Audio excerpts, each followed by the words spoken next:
প্রিয় বিপ্লবী জনতা, আমি এখানে ওসমান হাদির ভাই হিসেবে আসি নাই। আমি হাদির একজন সহযোদ্ধা ছিলাম। হাদি যখন গুলিবিদ্ধ হয়েছে, একই রিকশার বাম পাশে আমি বসা ছিলাম। হাদি ডান পাশ থেকে সন্ত্রাসীদের হাতে গুলিবিদ্ধ হয়েছে। কান্না করার জন্য আমরা রাজপথে নামি নাই। শহীদ ওসমান হাদি যখন জুলাই আন্দোলনে অংশগ্রহণ করে, তার ওয়াইফ সন্তান সম্পা ছিলেন। দিনের পর দিন, রাতের পর রাত যখন বাসায় ফিরতে পারেন নাই, আমাদের পরিবারের পক্ষ থেকে তাকে বারবার বলা হতো পরিবারের কথা চিন্তা করতে হবে, নিজের নিরাপত্তার কথা চিন্তা করতে হবে। তার একটাই জবাব ছিল, আমাকে আমার আল্লাহ রক্ষা করবে। আমি যদি চলে যাই, এদেশের 18 কোটি জনতা আমার পরিবারকে দেখে রাখবে। এর চেয়ে বড় নিরাপত্তা আর কেউ দিতে পারবে না। যদি আমি আমার রবের ডাকে সাড়া দিয়ে চলে যাই, আপনি শহীদের ভাই হবেন।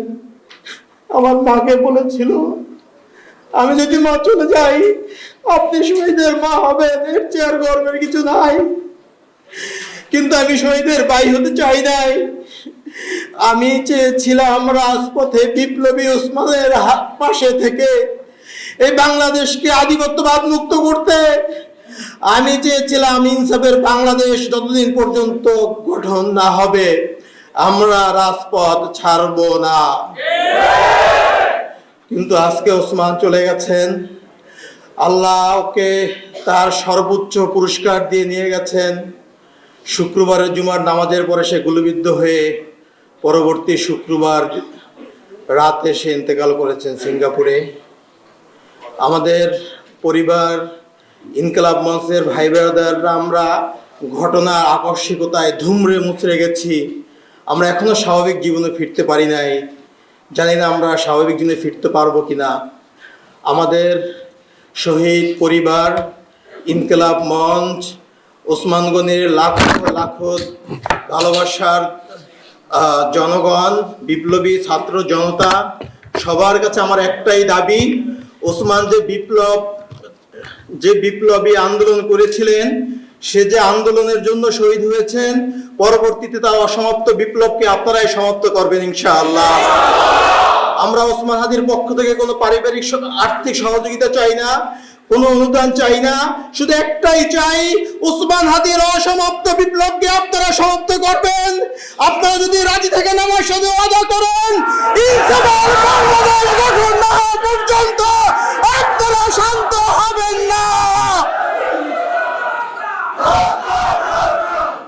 ওসমান হাদি শাহবাগে দাঁড়িয়ে বলতেন, এই শাহবাগ হাজার বছরের মুসলমানদের কাছ থেকে এই বঙ্গভূমি স্বাধীনতা কেড়ে নিয়েছে। এই শাহবাগে ফ্যাসিবাদের জন্ম হয়েছে। আমি এই শাহবাগ থেকেই ফ্যাসিবাদকে রুখে দেব। এই শাহবাগে বসে আমি নারায়ে তাকবীর স্লোগান দেব। যদি আপনারা হাদিকে ভালোবাসেন, হাদির হত্যার বিচার চান, ওই শাহবাগকে ফ্যাসিবাদ মুক্ত, ভারতীয় আধিপত্যবাদ মুক্ত কায়েম করতে হলে আপনাদেরকে আন্দোলন অব্যাহত রাখতে হবে। আমি আমার বক্তৃতা শেষ করছি। আপনারা হাদির 8 মাসের সন্তানের জন্য দোয়া করবেন, ওর ওয়াইফের জন্য দোয়া করবেন। হাদির ছোট বোন, আমার বাবা মৃত্যুর পরে আমরা 2 ভাই অসহায় ছিলাম। আমার ছোট বোন আমাদেরকে বড় করেছে, তার বেতনের টাকা দিয়ে আমাদেরকে পড়াশোনা করেছেন। ও খুব বেশি অসহায় হয়ে পড়েছে, মানসিকভাবে অসুস্থ হয়ে গেছে। খাস করে ওর জন্য আপনারা দোয়া করবেন। আল্লাহ আপনাদেরকে ওসমানের স্বপ্নকে বাস্তবায়ন করার তৌফিক দান করুক। আমিন।